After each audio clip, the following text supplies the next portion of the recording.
Good afternoon. My name is Kaija, and like Eugene Kavuma, my names are 5 letters each. I am not sure if I'm balanced like him, but I'm very sure that my names are 5 letters each.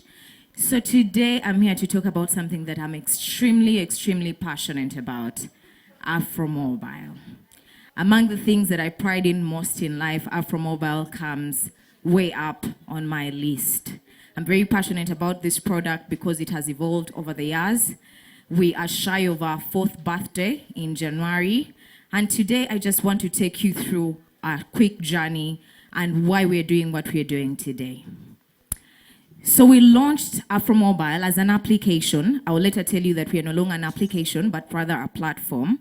But we launched as an application in 2021 during the COVID elections, which were very controversial. During the internet shutdown, we launched an application to bring content closer to you. First, because of our group setting.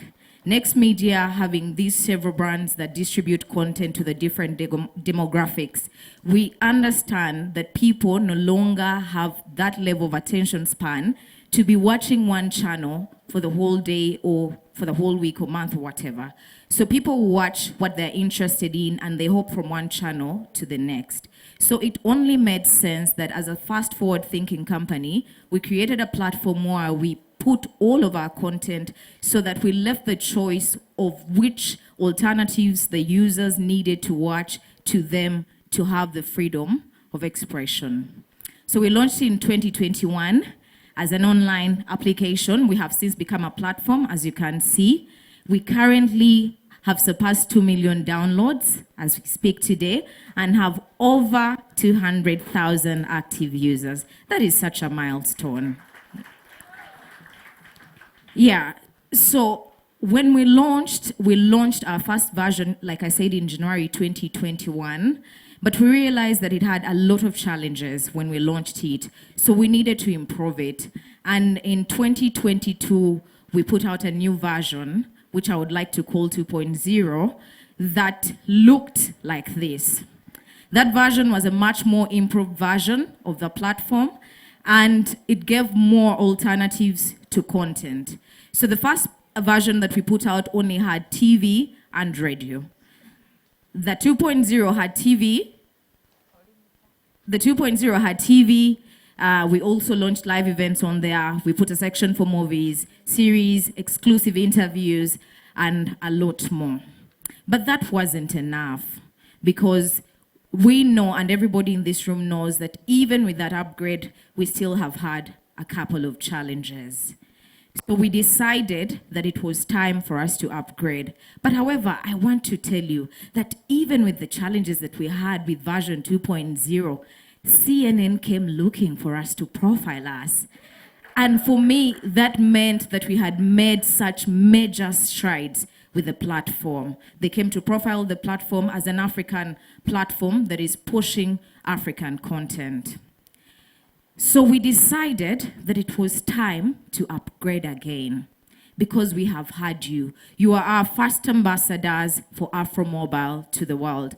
But even beyond that, you are our first customers. I interact with each and every one of you almost on a daily, and you have come to me and told me the challenges that you have had with subscription. What I forgot to mention is that when we relaunched version 2.0, we also relaunched it with a subscription model. So it was no longer free. The first version that ran for about a year and a half was entirely free of charge to access. So we later decided that it was time that people pay to access content. And this is not a new phenomena. I understand that everybody in the room here either has Netflix or Disney Plus, and you pay some money to access.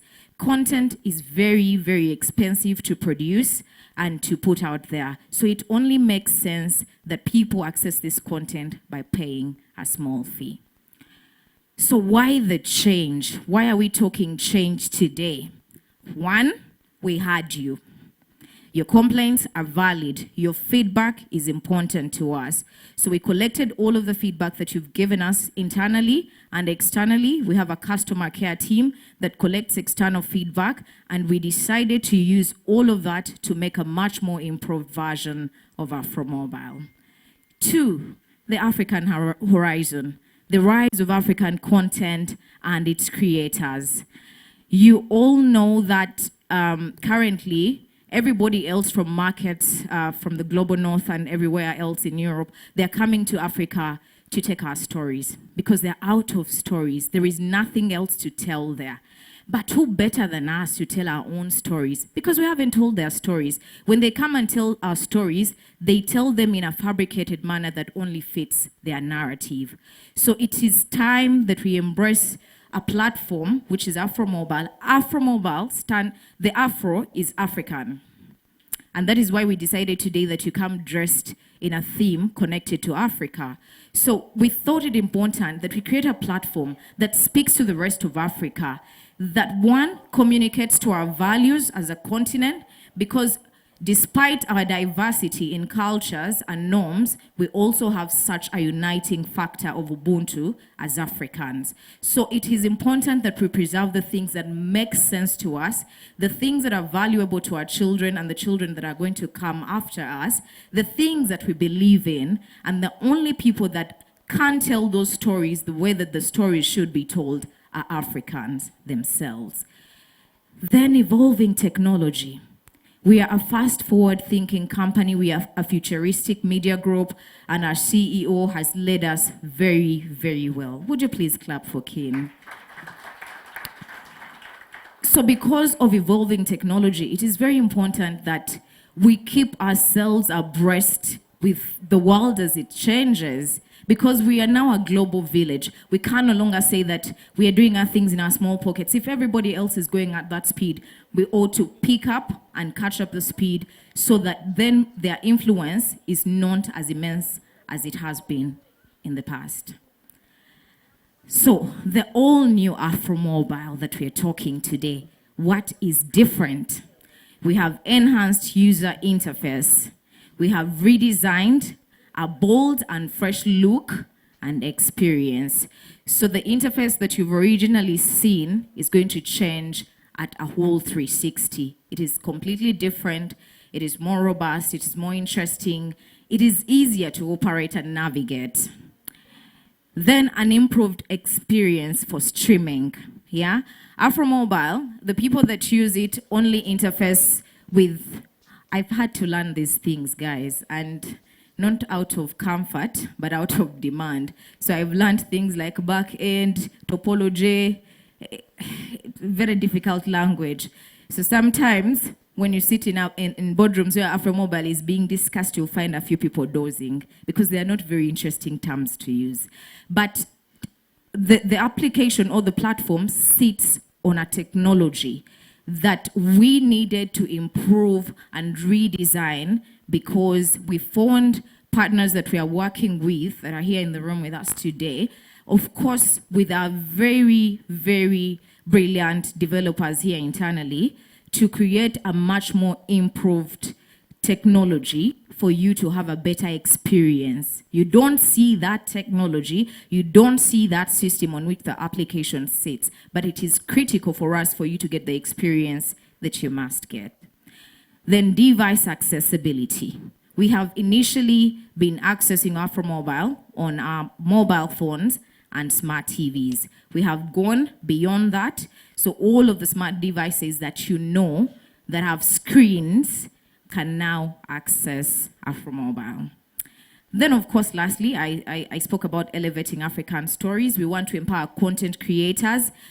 The possibilities are endless. We have such immense opportunities for content creators, starting here locally in Uganda, but also across Africa.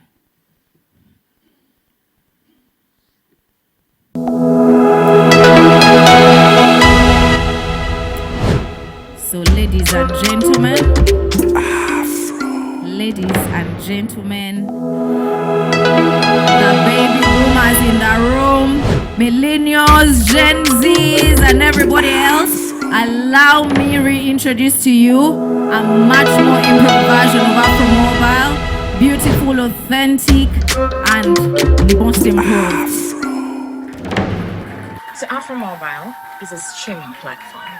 We are not an application.